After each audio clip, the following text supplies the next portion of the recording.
Hello అందరికీ welcome to Sairam సంపత్రావ్ education. నా పేరు Vaishnavi and welcome to the polity MCQ series for TSPSC group 1. So ఈ రోజు మనం యూనియన్ జ్యుడిషియరీ అనే టాపిక్ ని కంటిన్యూ చేయబోతున్నాము. ఓకేనా? సో మీరు ఈ టాపిక్స్ ని ప్రాపర్ గా వింటున్నారు అనుకుంటున్నాను, ఎందుకంటే నేను స్టేట్ జ్యుడిషియరీ అంటే హైకోర్టు గురించి చెప్పినప్పుడు ఫాస్ట్ గా చెప్పుకుంటూ వెళ్ళిపోతాను. ఎందుకంటే whatever we are learning over here, so same thing will get repeated in high court also.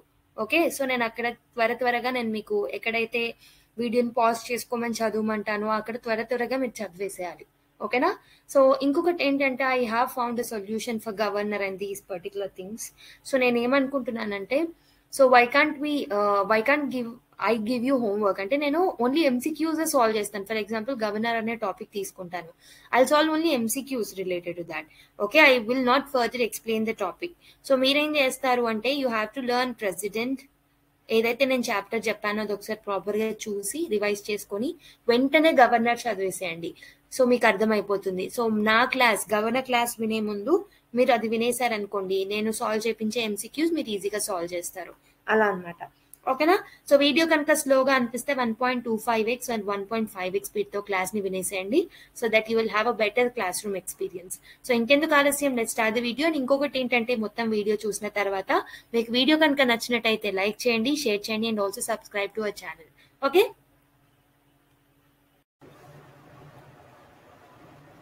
so before getting into the video, let me give you a small announcement regarding TSPSC Group 1 paid courses that we have launched. So Mains Way is the right way and a beautiful program we launch chesam. This will actually act as a one-stop solution program for TSPSC Group 1 mains.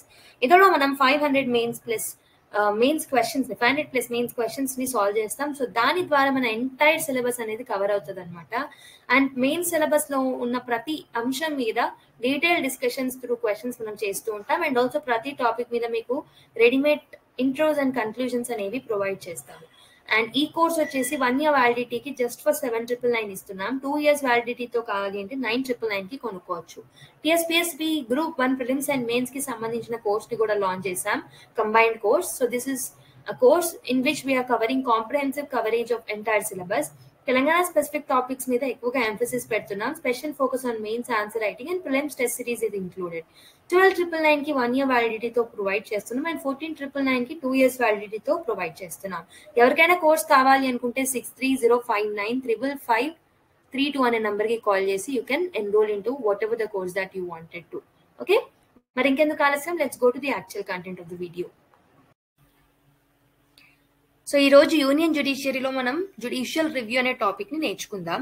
So more of judicial review అనేది more of mains oriented కాబట్టి, so మనం ఇప్పటివరకు ఏదైతే topics నేర్చుకున్నామో దాంట్లోంచి కొన్ని questions first solve చేసి, ఓకేనా, ఒక రిఫ్రెషింగ్ ఉంటుంది, ఒక రివిజన్ టైప్ ఆఫ్ థింగ్ అనేది మనకు అవుతుంది. కాబట్టి ఒకసారి మీరు టెస్ట్ చేసుకోండి ఎంతవరకు మీరు కరెక్ట్ చేస్తున్నారని.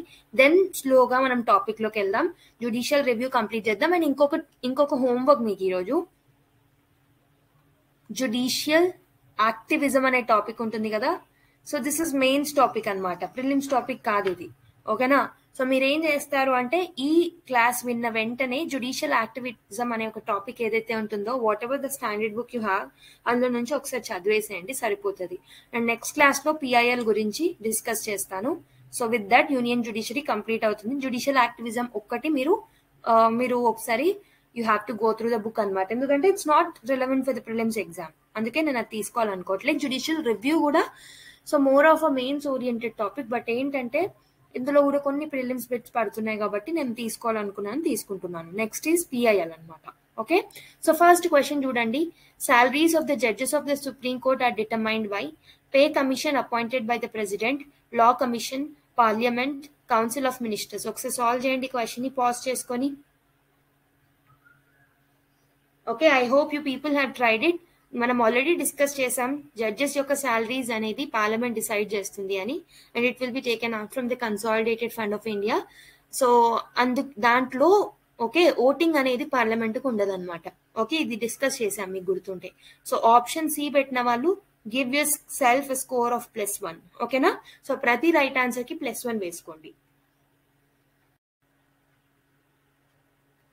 సో ఈ క్వశ్చన్స్ని సాల్వ్ చేసే ముందు ఎవరైతే ప్రీవియస్ సెషన్స్ చూడలేదో ముందు అది చూడండి. ఇక నేను కరెక్ట్గా ఎక్స్ప్లెయిన్ చేయట్లేదు అని అనుకోవచ్చు, ఎందుకంటే నేను ఆల్రెడీ ఇవన్నీ ఎక్స్ప్లెయిన్ చేశాను కాబట్టి జస్ట్ సాల్వ్ చేసుకుంటూ వెళ్ళిపోతున్నాను. జస్ట్ రివిజన్ అనమాట ఇదంతే. So which are the following courts in India is or are known as courts of records? So ఇక్కడ మీకు హైకోర్ట్ చెప్పలేదు, సో అందుకే నేను ఇక్కడ ఆన్సర్ చెప్తున్నాను చూడండి. Both high court and supreme court both are known as courts of records అనమాట.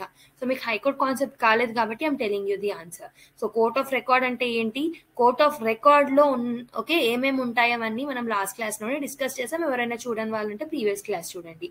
So option C is the right answer అనమాట. ఈవెన్ హైకోర్ట్ టాపిక్ చెప్పేటప్పుడు I tell you why it is called as courts of record ani.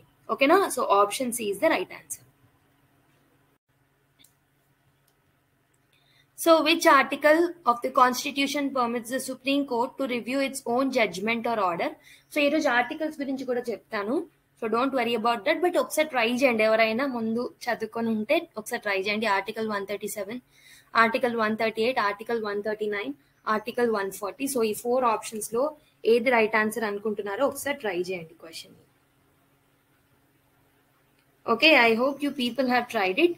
So నేను already చెప్పాను మీకు, supreme court కి judicial రివ్యూయే కాదు, okay, so it has a power to review its own judgments or orders అని కూడా చెప్పాను. సో దేని కింద, ఏ ఆర్టికల్ కిందకి వస్తుంది అంటే ఆర్టికల్ 137. ఇక్కడే గుర్తుపెట్టేసుకోండి.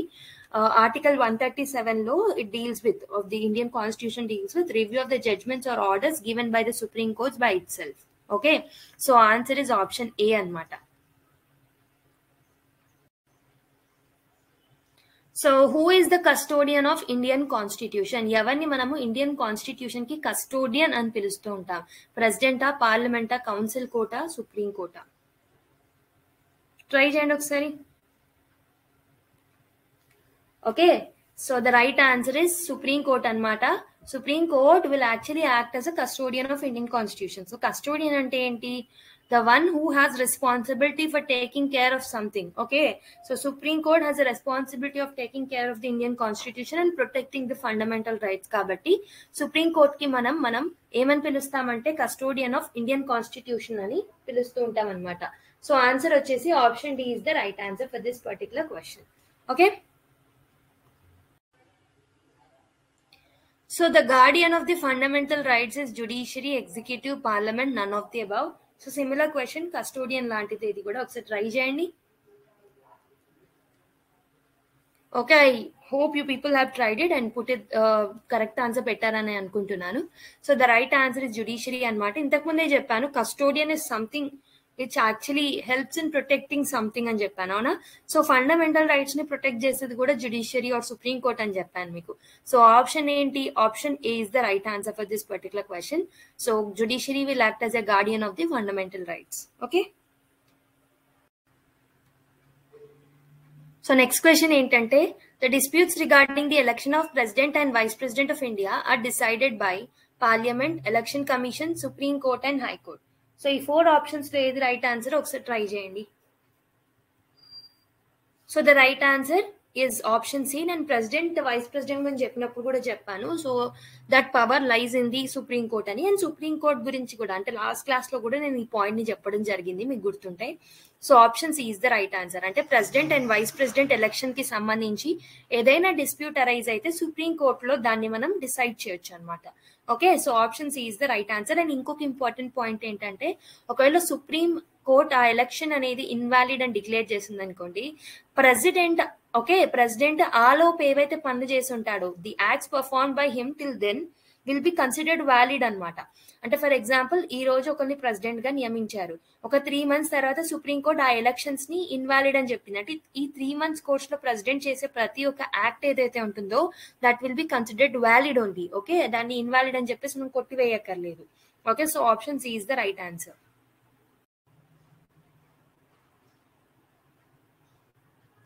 So the Supreme Court of India enjoys original jurisdiction, advisory, appellate and advisory, original, appellate and advisory jurisdiction.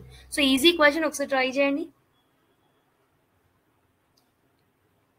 Okay, I hope you people have tried it. The right answer is option D. మనకు తెలుసు supreme court కి original jurisdiction ఉంటుంది, appellate ఉంటుంది, and also advisory jurisdictions కూడా ఉంటాయి. So option D is the right answer for this question. ఓకేనా? So next క్వశ్చన్కి వెళ్ళిపోదాం. So this question is for homework. So the power of the Supreme Court of India to decide the disputes between center and state falls under advisory jurisdiction, appellate, constitutional, original jurisdiction. ఒకసారి ఈ 4 options లో ఏది correct answer అనుకుంటున్నారో pause చేసుకొని try చేసి comment చేయండి. Okay, next question కి వెళ్ళిపోదాం. సో నెక్స్ట్ క్వశ్చన్ ఏంటంటే, on which of the following grounds can judge of a Supreme Court can be impeached? So A grounds లో judge of a Supreme Court ని impeach చేయొచ్చు. Violation of the Constitution, proved misbehavior, option C incapacity to act as judge, option D B and C. So ఈ 4 options లో ఏది right answer అనుకుంటారో pause చేసుకొని try చేయండి ఒకసారి. Okay, I hope you people have tried it. The right answer is option D అన్నమాట, both B and C. So నేను మీకు ఆల్రెడీ చెప్పాను, ground for removal of judge అంటే ఇంపీచ్మెంట్ మోషన్ ని ప్రవేశపెట్టాలంటే 2 గ్రౌండ్స్ లో ప్రవేశపెట్టచ్చు. ఒకటి వచ్చేసి మిస్బిహేవియర్, ఇంకొకటి incapacity to act as a judge. So option D is the right answer. And impeachment process గురించి కూడా మనం డిస్కస్ చేసుకున్నాం. ఓకే, సో అది ఇంపీచ్మెంట్ ప్రాసెస్ అయినప్పటికీ word called as impeachment is not present for the judges. అంటే impeachment అని clear గా mention చేయకుండా కాన్స్టిట్యూషన్ లో, బట్ ప్రాసెస్ మాత్రం సిమిలర్ టు ది ఇంపీచ్మెంట్ అన్నమాట. Okay, so next question, acting chief justice of supreme court in India is appointed by chief justice of supreme court, prime minister, president, law minister. So ఈ 4 options లో ఏది right answer అనుకుంటున్నారో ఒకసారి pause చేసుకుని try చేయండి. Okay, I hope you people have tried it. So acting chief justice ని appoint చేసేది ఎవరు? Okay, president. So other than that మనకి అడ్హాక్ జడ్జెస్ ని కానీ మిగతా జడ్జెస్ ని కానీ అపాయింట్ చేసేదేమో CJI. Okay, but acting CJI ని పెట్టేది మాత్రం ప్రెసిడెంట్ అనమాట. Okay, so option C is the right answer. So senior most person ని కానీ లేకపోతే మిగతా జడ్జెస్ యొక్క వాళ్ళని కన్సల్ట్ అయ్యి కానీ ఒకరిని యాక్టింగ్ సిజేఐగా పెడతారు అనమాట. So option C is the right answer. So next question, who has the right to seek advisory opinion of a Supreme Court of India on any question of law? Prime Minister, President, any judge of a High Court, all of the above. So ఈ 4 options లో ఏది right answer అనుకుంటున్నారో pause చేసి try చేయండి ఒకసారి. So we know that Article 143 advisory jurisdiction కింద President has a power to ask advice for the Supreme Court. ఇందులో 2 cases ఉంటాయని చెప్పాను. ఒకటి వచ్చేసి పబ్లిక్ ఇంపార్టెన్స్ కి సంబంధించిన క్వశ్చన్స్, ఇంకొకటి ప్రీ కాన్స్టిట్యూషనల్ లాస్ కి సంబంధించిన డిస్ప్యూట్స్ వస్తే దానికి రిలేటెడ్ అడ్వైజెస్ ని సుప్రీం కోర్ట్ కి అడగొచ్చు. ఫస్ట్ కేసులో సుప్రీం కోర్ట్ అడ్వైస్ చెప్పినా చెప్పకపోయినా ఓకే, కానీ సెకండ్ కేసులో ఖచ్చితంగా చెప్పాలి. In both the cases whatever the advice that supreme court gives, so it is not binding on the president అని చెప్పా. ఓకే, మీకు గుర్తుంటే. సో ద రైట్ ఆన్సర్ ఏంటంటే option B is the right answer అనమాట. So ఇప్పుడు ఒక చిన్న concept నేర్చుకుందాం. ఇండియన్ సుప్రీం కోర్ట్ కి ఉన్న jurisdiction or powers and American supreme court కి ఉన్న పవర్స్ ఆర్ సంథింగ్ ఫీచర్స్ కి సంబంధించిన డిఫరెన్సెస్ ఎలా ఉన్నాయో చూద్దాం. ఓకేనా? సో మనకి ఇండియన్ సుప్రీం కోర్ట్ లో ఒరిజినల్ జ్యూరిస్డిక్షన్ ఏదైతే ఉంటుందో ఇది ఓన్లీ ఫెడరల్ కేసెస్ లో మాత్రమే ఉంటుంది. వెరాజ్ అమెరికన్ జ్యూరిస్డిక్షన్ లో ఫెడరల్ కేసెస్ తో పాటు నేవల్ ఫోర్సెస్ కి సంబంధించి, మెరిటైమ్ యాక్టివిటీస్ కి సంబంధించి, అంబాసిడర్స్ కి సంబంధించిన వాటిల్లో కూడా ఒరిజినల్ జ్యూరిస్డిక్షన్ అనేది ఉంటుంది అనమాట. So its appellate jurisdiction covers constitutional, civil and criminal cases. So Indian supreme court లో మనం ఆల్రెడీ చదివినట్టు appellate jurisdiction of Indian supreme court is for constitutional, civil and criminal cases. Whereas American supreme court లో దాని appellate jurisdiction అనేది only constitutional cases లో మాత్రమే ఉంటుంది. Indian supreme court లో it has a very wide discretion to grant special leave to appeal in any matter against the judgment of any court or tribunal. So special leave to appeal లో చాలా wider discretion Indian supreme court కు ఉంటుందని చదివాము. Whereas మనకి American supreme court కి అంత wide ఉండదు. It doesn't have such plenary power అనమాట. అండ్ ఇంకొకటి ఏంటంటే, సో మనకి ఇండియన్ సుప్రీం కోర్ట్ కి అడ్వైజరీ జ్యూరిస్డిక్షన్ ఉంటుంది, వెరాజ్ అమెరికన్ సుప్రీం కోర్ట్ కు ఉండదు అనమాట. సో వెరాజ్ Indian supreme court judicial review అనేది లిమిటెడ్ ఉంటుంది, వెరాజ్ సుప్రీం కోర్ట్ ఆఫ్ అమెరికాకి సంబంధించిన జ్యుడిషియల్ రివ్యూ పవర్ ఏదైతే ఉంటుందో చాలా వైడ్ గా ఉంటుంది అనమాట.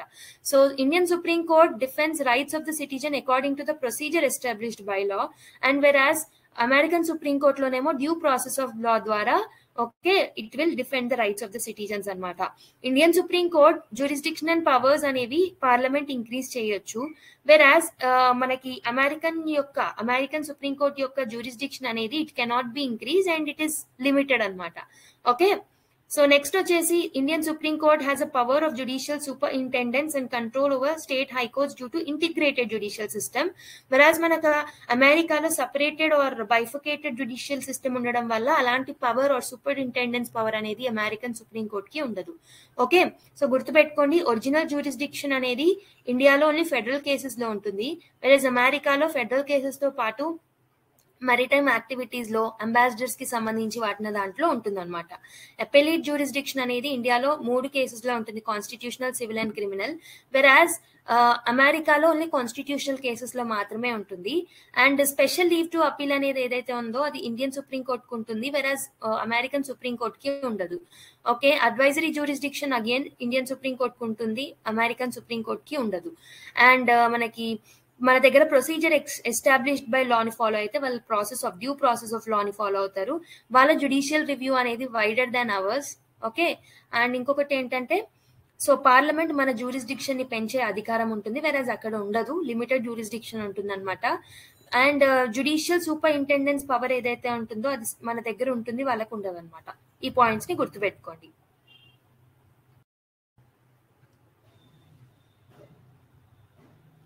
ఒకసారి important articles of Indian constitution చూద్దాం ఒకసారి బ్రీఫ్ గా. Articles which are related to the supreme court. Okay, so 124 article is about establishment or constitution of supreme court. ఓకేనా, సో సుప్రీం కోర్ట్ ఎస్టాబ్లిష్మెంట్ గురించి, okay, constitution of supreme court గురించి చెప్పేది article 124 అనమాట. 124A ఏమో national judicial appointment commission. So మనకు తెలిసి ఇది unconstitutional గా డిక్లేర్ అయిందని. అండ్ 124B లో ఈ కమిషన్ యొక్క ఫంక్షన్స్, 124C లో power of the parliament to make law, ఇవన్నీ ఉన్నాయి. నెక్స్ట్ 125 లో salaries etcetera, salaries and other things of judges. So 124 ఏమో constitution of supreme court. 124A మనకి అవసరం లేదు, యాక్చువల్లీ ఎన్జేఏసీ గురించి చెప్తుంది. 125 is about salaries and all. Okay,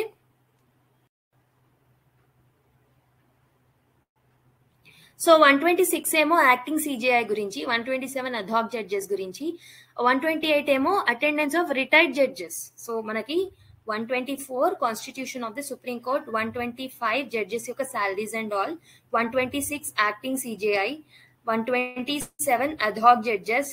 okay, so 128 retired judges. So మీకు ఇలా ఆర్డర్ గుర్తు రాకపోతే ఒకటే గుర్తుపెట్టుకొని 126, 127, 128 లో మనకి ఈ 3 ఫీచర్స్ గురించి ఉంటుంది.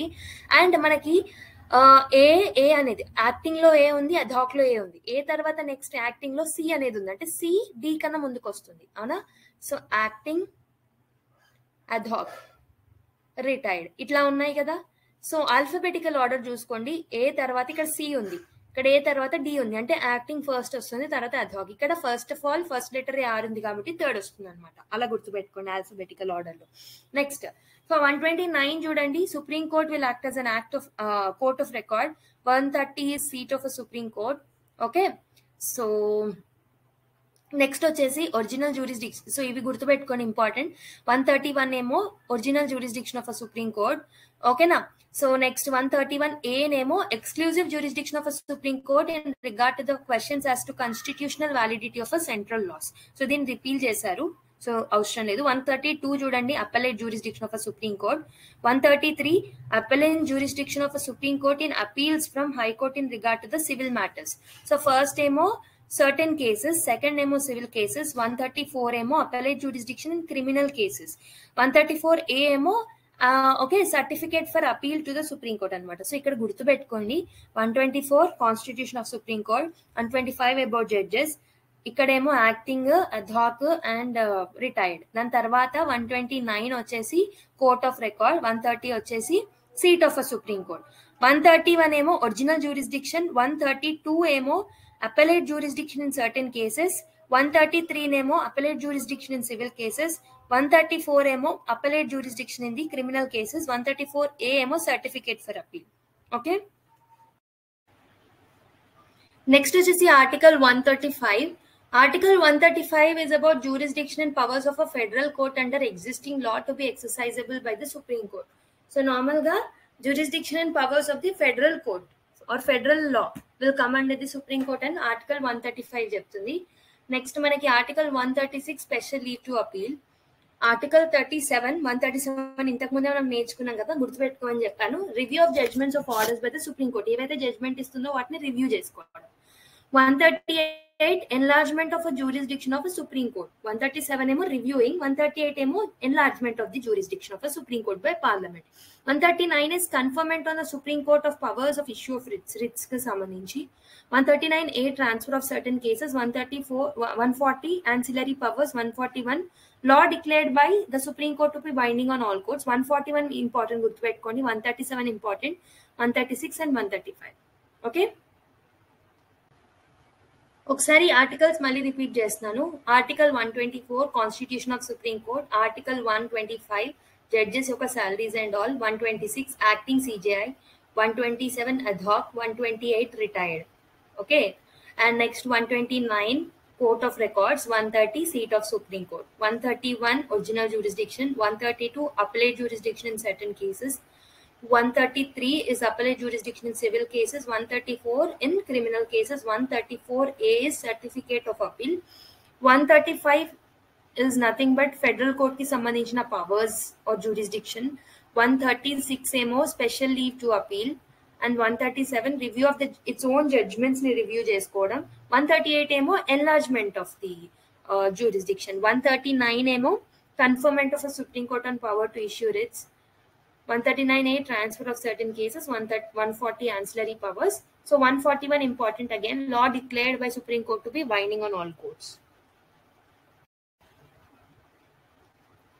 సో ఇక్కడ ఇంకొన్ని ఇంపార్టెంట్ ఉన్నాయి. సో ఇక్కడ మనకి ఇంపార్టెంట్ అయింది 143 అనమాట. సో ఇది okay, power to consult supreme court advisory jurisdiction 143 కిందకి వస్తుంది. ఓకే, అండ్ నెక్స్ట్ 144 ఏంటంటే civil and judicial authority to act in the aid of the Supreme Court. So 145 rules of courts. ఇక్కడ అన్నిట్లలో మనకు ఓన్లీ 143 ఇంపార్టెంట్, గుర్తుపెట్టుకోండి దాన్ని.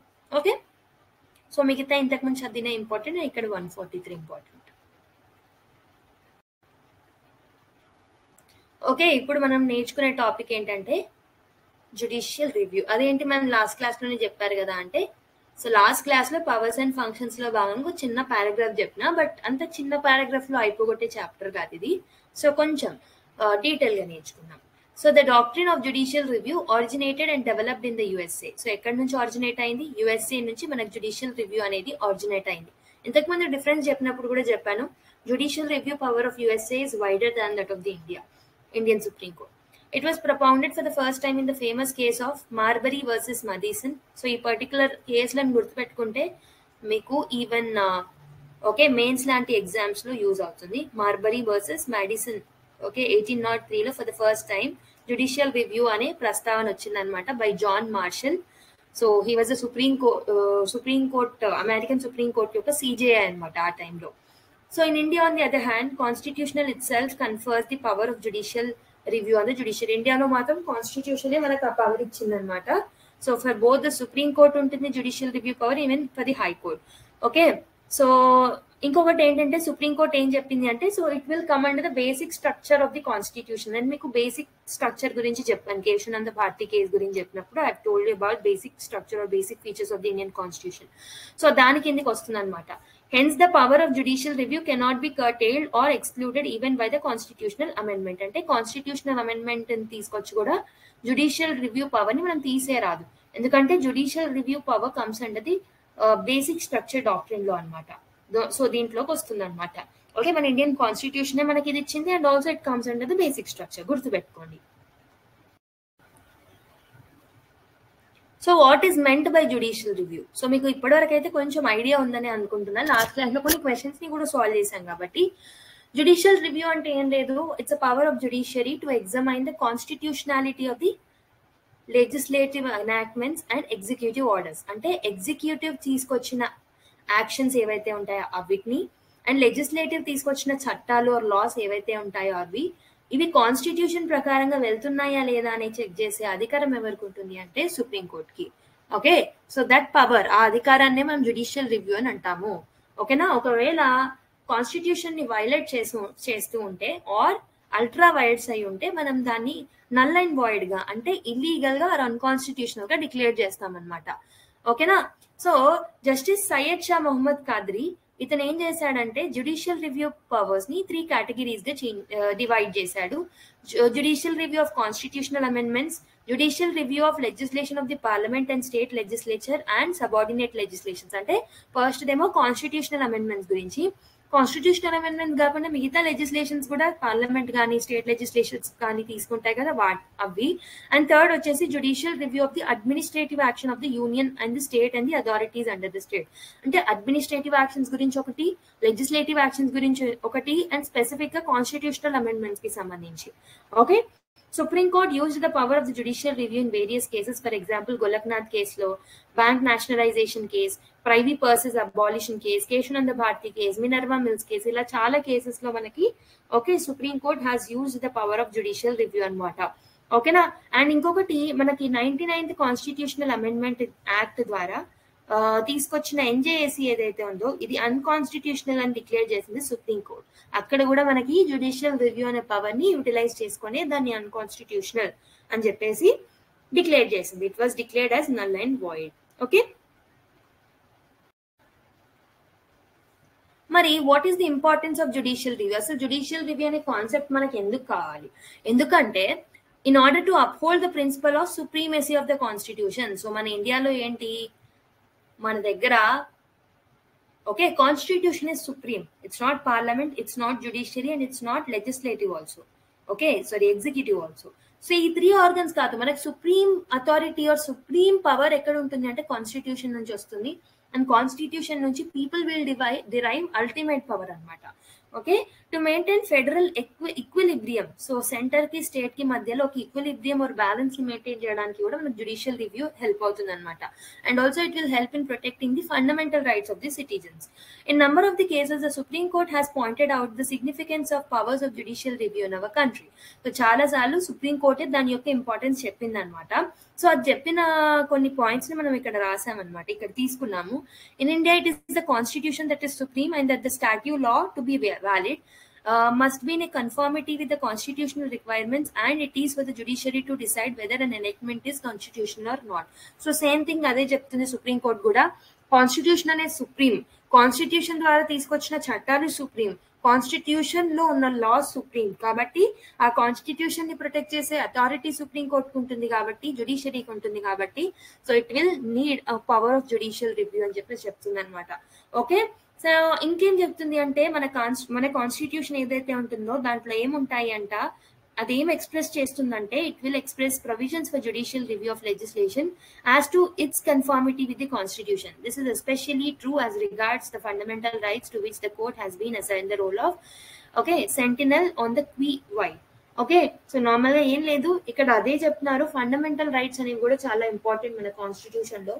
So మనకు తెలుసు okay supreme court will act as a guardian of the fundamental rights. It will protect, so it will act as a custodian. So definite గా fundamental rights ని protect చేయాలన్నా, కాన్స్టిట్యూషన్ ని gourd చేయాలన్నా, so okay supreme court కి ఈ judicial review అనే power ఉండడం is very very important.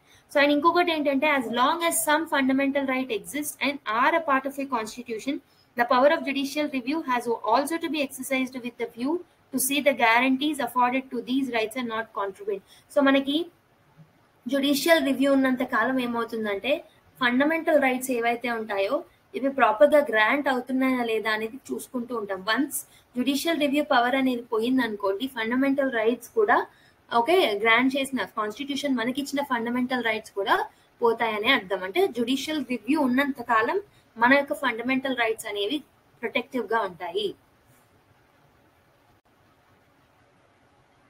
The constitution is supreme lex, the permanent law of the land, and there is no branch of a government above it. So we know that మనకు 3 branches ఉంటాయి, judiciary, legislative, executive. ఈ ఏ branch కూడా constitution కన్నా supreme కావు. Okay. Constitution is in the supreme lex. So every organ of the government, be it executive or legislative of the judiciary, derive its authority from the constitution. It has to act within the limits of the authority. So ఈ 3 organs కి కూడా వాటి యొక్క powers ఎక్కడి నుంచి వస్తాయి, constitution నుంచి వస్తాయి. రాజ్యాంగమే వాటికి ఆ పవర్స్ అనేది ఇస్తుంది. సో అలాంటప్పుడు ఇవెందుకు సుప్రీం అవుతాయి దానికన్నా? రాజ్యాంగమే సుప్రీం, రాజ్యాంగం నుంచే మనకు పవర్స్ అనేవి వస్తున్నాయి. రాజ్యాంగం ఏం చెప్తే అదే చేయాలి, ఆ పరిధిలోనే మనం వర్క్ చేయాలి. Okay. No one, however highly placed, and no authority howsoever lofty can claim that it shall be the sole judge of the extent of its power under the Constitution, or whether its action is within the confines of such power laid down by the Constitution. So ఎవరు కానీ ఎంత పెద్దోడైనా కానీ, okay, రిలీజియన్లో ఎంత పెద్ద అయినా సరే కానీ, డబ్బులలో ఎంత పెద్ద అయినా సరే కానీ, స్టేటస్లో కానీ, ప్రైమ్ మినిస్టర్ అయినా ఇంకెవరైనా, so no one is above constitution అని చెప్తున్నారు.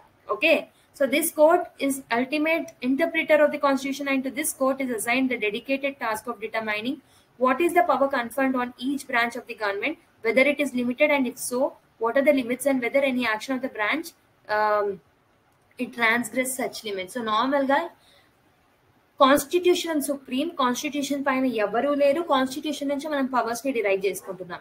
కాబట్టి ఎవరు ప్రొటెక్ట్ చేస్తారు, ఎవరు కరెక్ట్ గా ఇలానే ఈ పర్టికులర్ సిస్టమ్ నడుస్తుందా లేదా అని చూసేది ఎవరు? Judiciary. So judiciary will look in to the three organs of the government, whether the actions of the three organs of the government are going against the constitution. So అది అవుతుందా లేదా, constitution ప్రకారం నడుచుకుంటున్నారా లేదా, so with in the boundaries of the constitutional limits ఏవైతే ఉంటాయో అక్కడ పని చేస్తున్నారా లేదా అని జుడిషియరీ చూస్తూ ఉంటుంది అనమాట. So with the power of judicial review. Okay,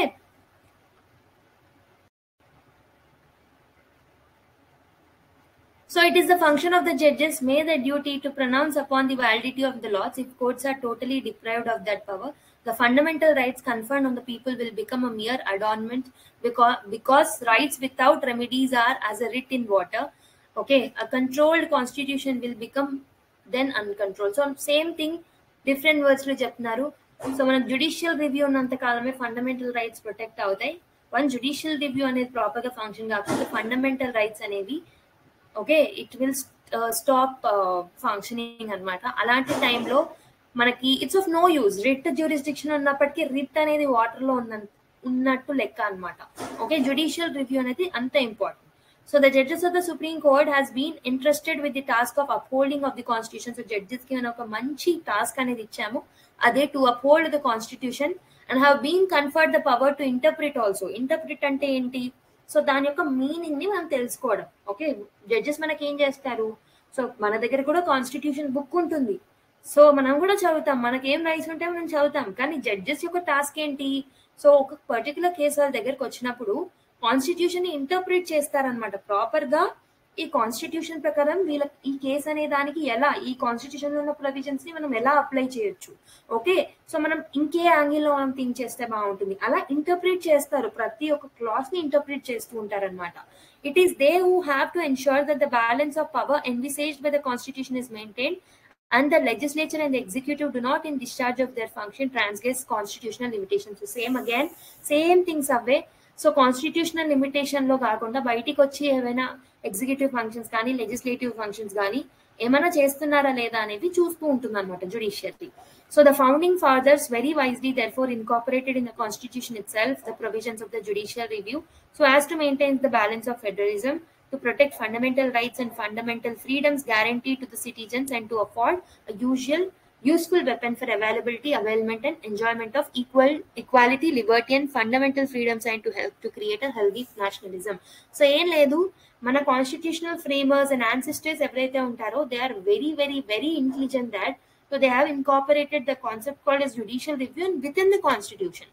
so ఒకవేళ పార్లమెంట్ కి అలాంటి పవర్ ఇచ్చిన, జుడిషియల్ రివ్యూ అనే దాన్ని ఒక చట్టం ద్వారా ఏర్పాటు చేయండి అని ఒక పవర్ ఇచ్చిన నెగ్లిజెన్స్ అవుతుంది అని, సో మన కాన్స్టిట్యూషనల్ ఫ్రేమర్స్ ఏం చేశారు, వాళ్ళే ఈ జుడిషియల్ రివ్యూ అనే పవర్ ని కాన్స్టిట్యూషన్ లో పెట్టడం జరిగిందనమాట. సో దీని వల్ల ఏమవుతుంది అంటే it helps in protecting hour federalism, federal features ని ప్రొటెక్ట్ చేస్తూ ఉంటుంది.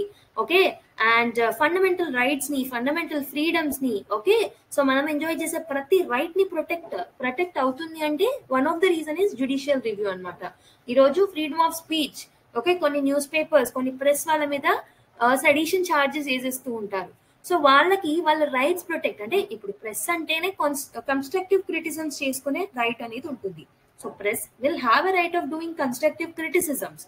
So unless it is becoming a public violence create కాకపోతే, సో క్రిటిసైజ్ చేయడంలో, గవర్నమెంట్ యాక్టివిటీస్ ని క్రిటిసైజ్ చేయడంలో తప్పు లేదు.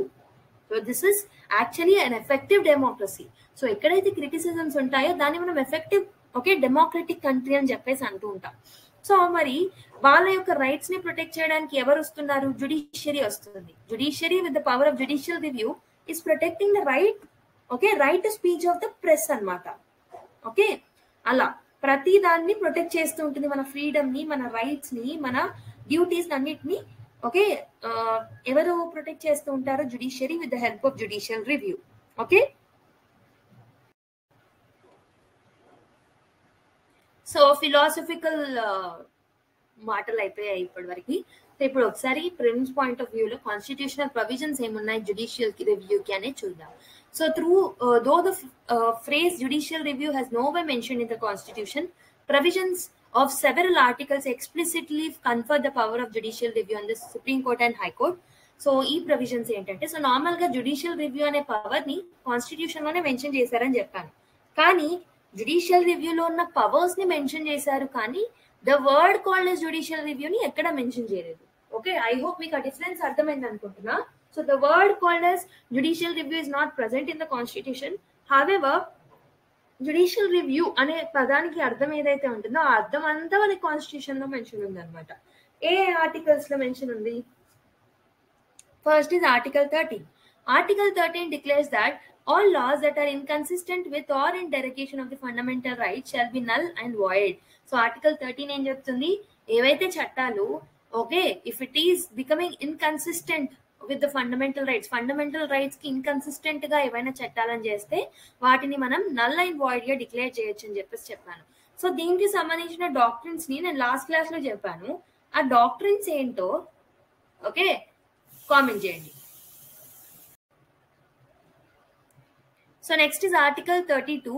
Article 32 guarantees the right to move to Supreme Court for the enforcement of the fundamental rights and empowers the Supreme Court to issue directions or orders or writ.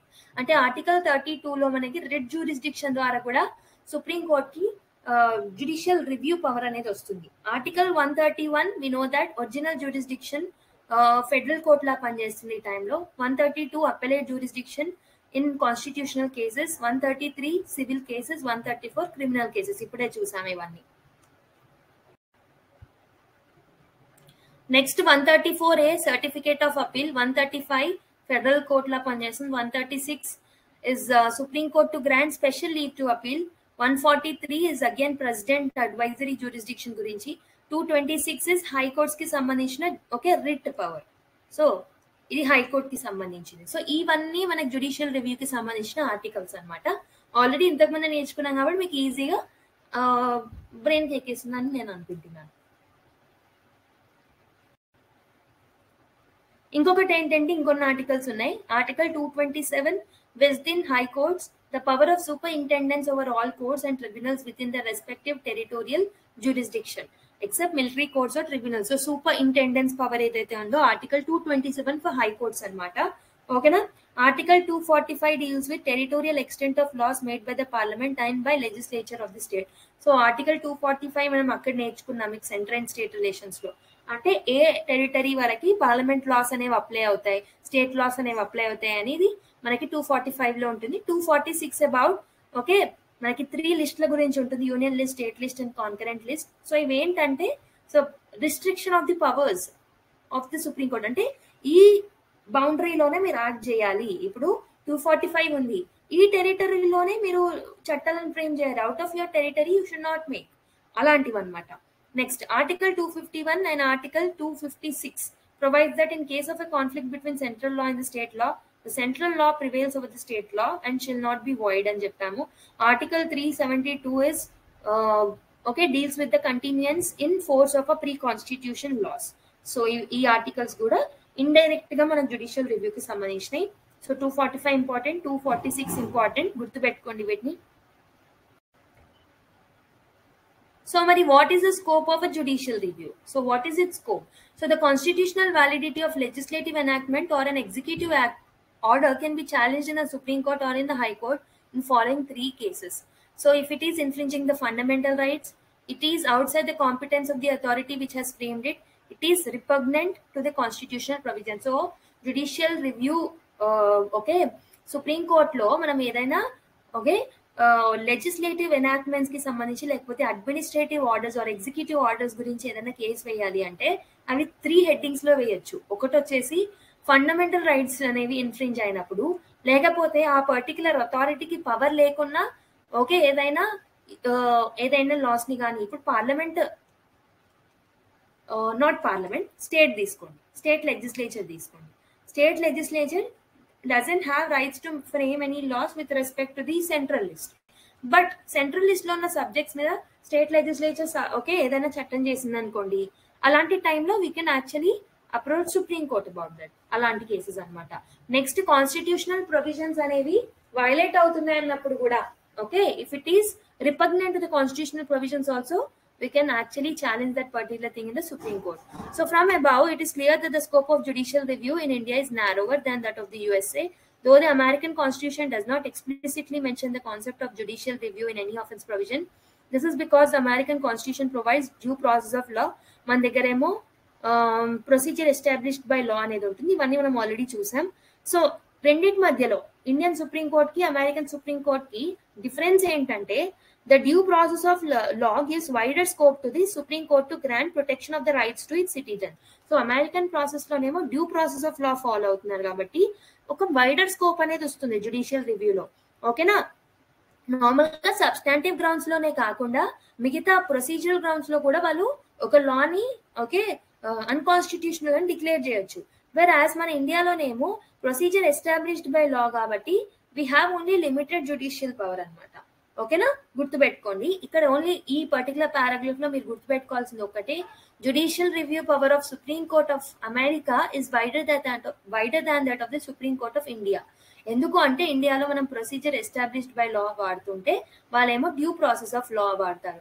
Due process of లా అన్నప్పుడు substantive loss కాకుండా మిగతా loss మీద కూడా మిగతా loss ని కూడా void అని declare చేసే అధికారం అమెరికన్ సుప్రీం కోర్ట్ ఉంటుంది, వేరే అది ఇండియన్ సుప్రీం కోర్ట్ కి ఉండదు. అంతే.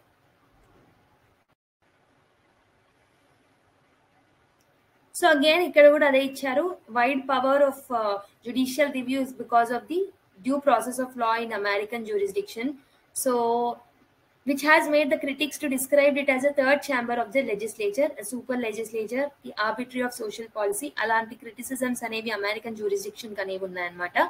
American principle of judicial supremacy is also recognized in our constitutional system, but has a limited extent. So మన దగ్గర just limited extent వరకే మనము judicial review ని వాడుతూ ఉంటాం అన్నమాట. Okay, not do we follow. So మనం బ్రిటిష్ ని ఫాలో అవ్వట్లేదు, and we are not even following the American system. So Britain లోనేమో పార్లమెంట్ సుప్రీం, ఇక్కడేమో జుడిషియరీ సుప్రీం గా యాక్ట్ చేస్తుంటుంది. There are many limitations on the sovereignty of the parliament in our country, like the written character of the constitution, federalism with division of the powers, fundamental rights and the judicial review. In effect, that exists in India. It is a synthesis of both American principle of judicial supremacy and British principle of parliamentary supremacy. So ikkada key takeaway entante, meer ikkada gurtu pettukovalsindi entante, again judicial review of America anedi wider. Enduku? Because of the due process of law. అందుకే దీన్ని critics ఏమని పిలుస్తుంటారు, third chamber అని, super legislature అని అలా పిలుస్తుంటారు. ఓకేనా, whereas ఇండియాలో మనకి లిమిటెడ్ ఎక్స్టెంట్ వరకే జుడిషియల్ రివ్యూ పవర్ అనేది ఉంటుంది. And on the other side we even don't have parliamentary supremacy కూడా లేదు, జుడిషియల్ సుప్రీమసీ కూడా లేదు. We are following the balance of both. Okay, British నుంచి కొన్ని ఫీచర్స్ ని, అమెరికా నుంచి కొన్ని ఫీచర్స్ ని తీసుకొని బ్యాలెన్స్డ్ గా వాడుతున్నాం అనమాట. ఓకేనా.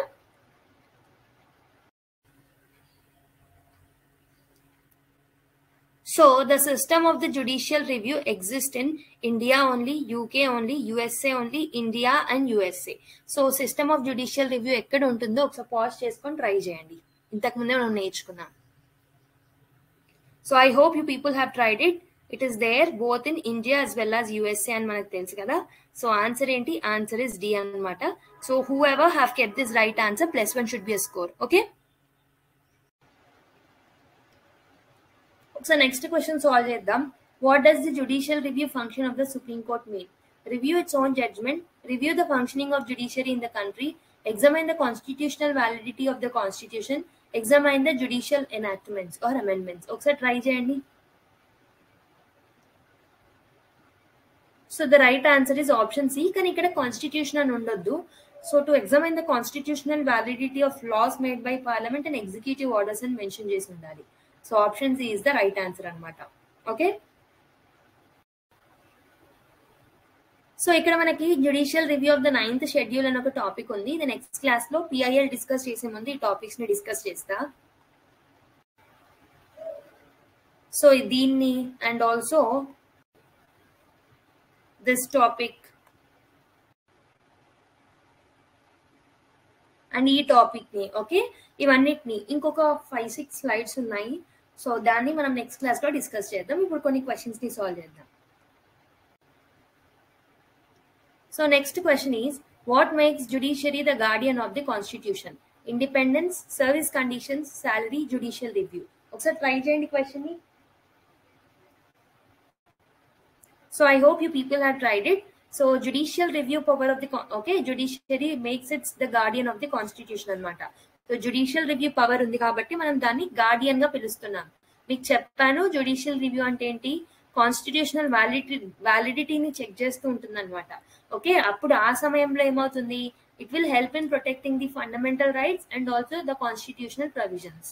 అవి వైలేట్ అవ్వకుండా చూస్తూ ఉంటుంది అనమాట. అందుకే it will act as a guardian of the constitution because of its power of the judicial review.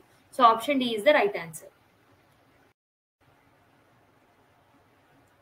So which one of the following subjects comes under the common jurisdiction of a Supreme Court and High Court? Protection of fundamental rights, mutual disputes among the states, disputes between center and state, protection from the violation of the constitution. So ఒకసారి try చేయండి. Okay, I hope you people have tried it. So the right answer is option A అన్నమాట. So normal గా writ jurisdiction లో fundamental rights protection కి సంబంధించి both supreme court కి and high court కి same powers ఉంటాయని చెప్పాను. సో ఆన్సర్ ఏంటి, option A is the right answer. So next question ఏంటంటే, original jurisdiction of supreme court is mentioned in which of the following articles of Indian Constitution? 131, 132, 143, 148. ఒకసారి try చేయండి. Okay, I hope మీరు correct answer better అనుకుంటున్నా. ఇంతకుముందు మనం articles నేర్చుకున్నాం. 131 వచ్చేసి original jurisdiction, 132 వచ్చేసి appellate jurisdiction of constitutional matters, 133 ఏమో appellate jurisdiction in civil matters, criminal matters ఏమో 134, 134A ఏమో certificate of appeal. Okay, 135 federal court కి సంబంధించిన పవర్స్ అని చెప్పాను, 136 స్పెషల్ లీవ్ టు అపీల్, 137 వచ్చేసి ఓకే. సో 137 మీకు హోంవర్క్, ఇంతకుముందు నేను స్టార్టింగ్ లో కూడా చెప్పాను దీని గురించి, ఒకసారి హోంవర్క్. అండ్ 138 కూడా హోంవర్క్. ఈ రెండు ఆర్టికల్స్ ఏంటో కామెంట్ చేయండి. 143 ఏమో ప్రెసిడెంట్ యొక్క అడ్వైజరీ జ్యూరిస్డిక్షన్, 128 ఏమో కాద్కి సంబంధించిన, 148 ఏమో కాదుకి సంబంధించిన ఆర్టికల్ అనమాట. సో మీ హోంవర్క్ ఏంటంటే ఆర్టికల్ 137, ఆర్టికల్ 138 ఏంటో కామెంట్ చేయండి. సో 137 అయితే స్పెసిఫిక్ గా గుర్తుపెట్టుకోమని చెప్తున్నా మీకు. So, which of the following articles of the Indian Constitution provides an advisory jurisdiction of a Supreme Court? 129, 132, 143, 13(2). ఒకసారి ట్రై చేయండి. Okay, I hope you people have tried it. The right answer is 143 of the Constitution deals with the advisory jurisdiction. So మనకు తెలుసు article 132 judicial review అని, okay, and article 132 ఏమో appellate jurisdiction కి సంబంధించి, ఓకేనా. And article 124 ఏమో supreme court యొక్క constitution, 125 judges కి సంబంధించి, ఆర్టికల్ 126, 127 అండ్ 128 లైన్ గా దేని గురించి, ఓకే, మనకి acting CJI, ad hoc judges, retired judges. 129, 130, okay, ఒకటేమో సీట్ ఆఫ్ సుప్రీం కోర్ట్ గురించి, ఒకటి కోర్ట్ ఆఫ్ రికార్డ్స్ గురించి, ఓకేనా. Yes, next question. So next question ఏంటంటే, who has the right to transfer any case anywhere in India? President, supreme court, high court, none of the above. ఒకసారి try చేయండి question ని. So I hope you people have tried it. Already మనం చూసాం last class లో, supreme court has the power to transfer cases from one part of India, అంటే ఒక high court నుంచి ఇంకో హైకోర్ట్ కి, లేకపోతే ట్రిబ్యునల్ నుంచి ట్రిబ్యునల్ కి, అలా ట్రాన్స్ఫర్ చేసే అధికారం సుప్రీం కోర్ట్ కి మాత్రం ఉంటుంది. So option B is the right answer. So ఈ question homework. So who is the final authority to interpret the constitution? President, parliament, Lok Sabha, supreme court. So ఒకసారి పాజ్ చేసుకొని ట్రై చేసి కామెంట్ చేయండి. Okay,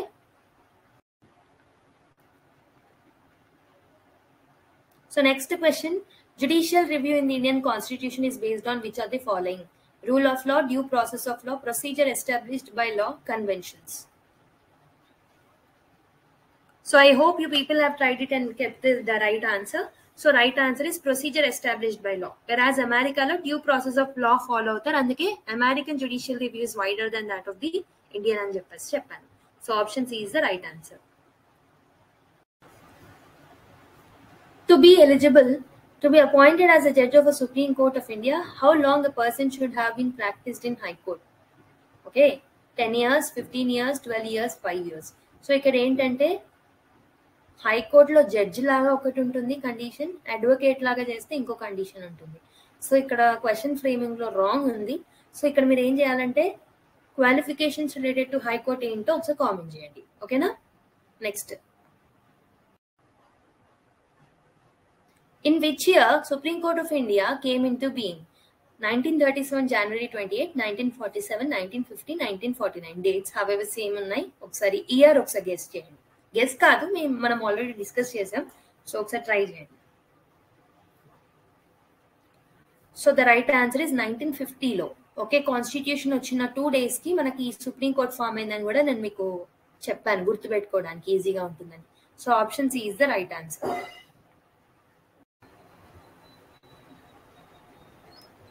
So let's solve the final question. What is the objective advocated for appointment of the National Judicial Appointment Commission? So NJAC తీసుకురావడానికి ముఖ్య కారణం ఏంటి? So ఇప్పుడు దీన్ని రిపీల్ చేశారు, but what is the main reason? Training of the judges, reforms in legal system, bringing out transparency and impartiality in the appointment of judges at the highest level, to examine the working period of the judges. So ఒకసారి try చేయండి. This is the last question. So I hope you people have tried it. The right answer is option C.